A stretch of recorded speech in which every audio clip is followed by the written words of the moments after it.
Pharmacists Dr. Jing Wu and Dr. Aminah Jones both navigated deeply personal challenges on their way to becoming doctorate-trained healthcare professionals, representing a subset of minority female pharmacists interested in serving older adults and complex patients. Together, they reflect on how their personal experiences with healthcare have shaped their approach to health equity and patient advocacy. We hear first from Jing. I'm a severe traumatic brain injury survivor, that I have lifetime retrograde amnesia. It was strange to me that the health system puts so much pressure on the patients to do so much work. And I think that really speaks to how sometimes people who are making health decisions don't think about it from the patient point of view. Can you talk about how your pharmacy school journey was for you, healing from that traumatic brain injury and navigating this new program? Because I had a memory condition, going into a program where I had to memorize intensively, every single day, basically pharmacy school was my rehab. It had a double layer where I'm going through it as someone who's a complex patient, but now I'm learning what technically I should be receiving on the other side. But I was suffering. I would say the first 5 years were very hard. I think when anyone does anything challenging, mental health is going to be compromised. Those deep moments of, I can't do this, the hopelessness, it's temporary. Yeah. But when you're in that moment, it's so hard to feel that way. I'm so glad you brought that up because pharmacy school was mentally my lowest point. Yeah. Because there's so much expectations, so much pressure you put on yourself.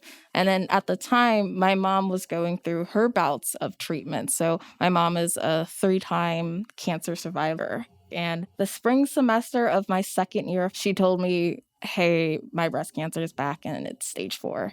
And I just broke down. It's so heartbreaking because I really couldn't be there for her. We talk about our broken health system. My mom had a double mastectomy and they sent her home with Tylenol. Oh my gosh. Tylenol, what you get over the counter. I immediately ran to my notes and I was like, that's not right. There's just no way. Working in geriatrics is giving me a lot of tools to be a lot more empathetic and just to listen more. Now, in my clinic, I'm definitely a patient advocate. Whenever they tell me they're in pain, I'm like, where is it? How bad is it? Give me a rating so I can go and tell the physician so I can get you something, A lot of what inspired me is my own mother, too, who is a Chinese immigrant living in the Midwest. When I visited her post-COVID, she was very lonely. Her speech was so delayed. Her hair was coming out. And I realized the way things are right now, the system is not going to be there for her. And so that's why I'm so grateful to do aging care and equity work with a resident like yourself and the American Society of Consultant Pharmacists. There's a period of our lives where our parents take care of us. Then there's a moment where we're both independent. And then there's that flip. I think that's a big gap for a lot of people who are younger, is preparing for the future of caring for their parents and how complex it is, how expensive it is, and how impactful it can be. But it's something that we have to do together.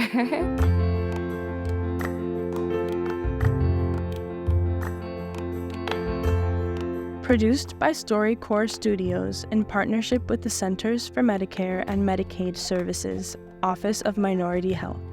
Interviews recorded by StoryCorps, a national nonprofit whose mission is to illuminate the humanity and possibility in us all, one story at a time.